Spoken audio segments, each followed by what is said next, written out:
Hi everyone, let's go over today's lesson. So today we will find the volume of rectangular prisms. Okay, so our lesson success criteria is I can find the volume of rectangular prisms. Okay, now let's go over what is a rectangular prism. So a rectangular prism is a three-dimensional solid made up of only rectangular faces. So it's basically kind of like a box. So it means all of the sides are rectangles in some way, right? So that is a rectangular prism. Now, a base is the flat surface of which a three-dimensional solid rests. So all these blue parts right there, that's just a flat surface. That's whatever it's resting on. So I have this box right here. This side on the bottom is its base. Okay. All right. Now, volume. So, volume is the space inside an object. It's calculated by counting how many cubic units take up the space of an object. So, basically, volume is telling you how much space something has or how much something can hold. Okay. Now let's talk about finding volume. So basically, when we find volume, we're going to take the base and then we're going to figure out how high that is. So the calculation for volume is base times height. Okay. So now, the base is this bottom part, right? It's going to be the part that it rests on. It's the bottom part right here. And we actually calculate the base, we talked about this earlier, is by finding the area.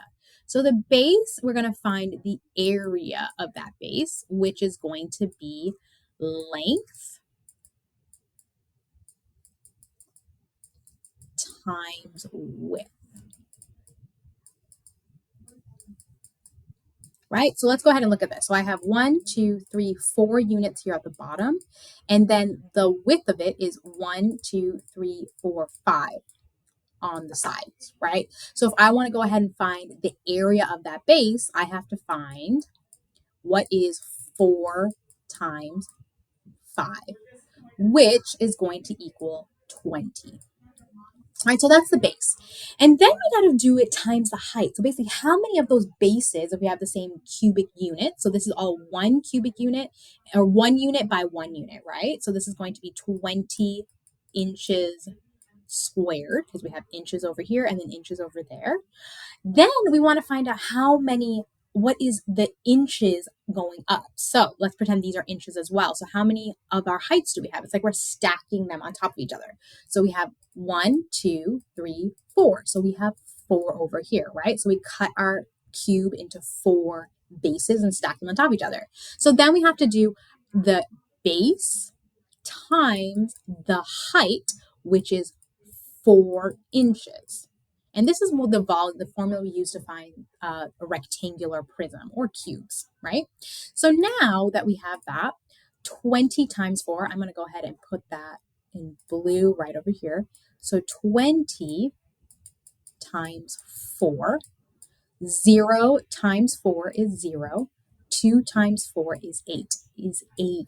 So our volume of this cube is 80 inches cubed or square units or whatever we want to do. So that's how we find volume. We basically have to find the base, the area of the base, and then we're going to multiply it times the height.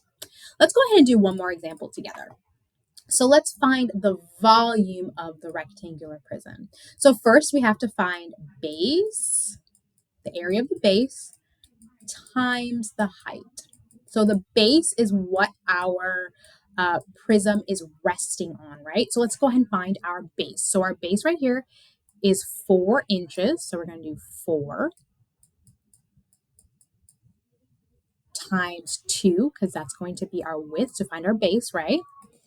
And that's going to give us 8. And then we have to multiply, this is going to be inches, sorry, and then inches. So this is inches squared. And then we have to multiply this times our height, which, if we look over here, is 4 inches. So we're going to multiply 8 inches squared by 4 inches. And 8 times 4 is 32. And then we have inches cubed because we have 1, 2, 3 inches that we're multiplying together. All right, let's go over our lesson objectives. So today we found the volume of rectangular prisms. All right, well, I hope this was helpful. I hope you had a great time learning about this with me, and I'll see you next time. Bye, y'all.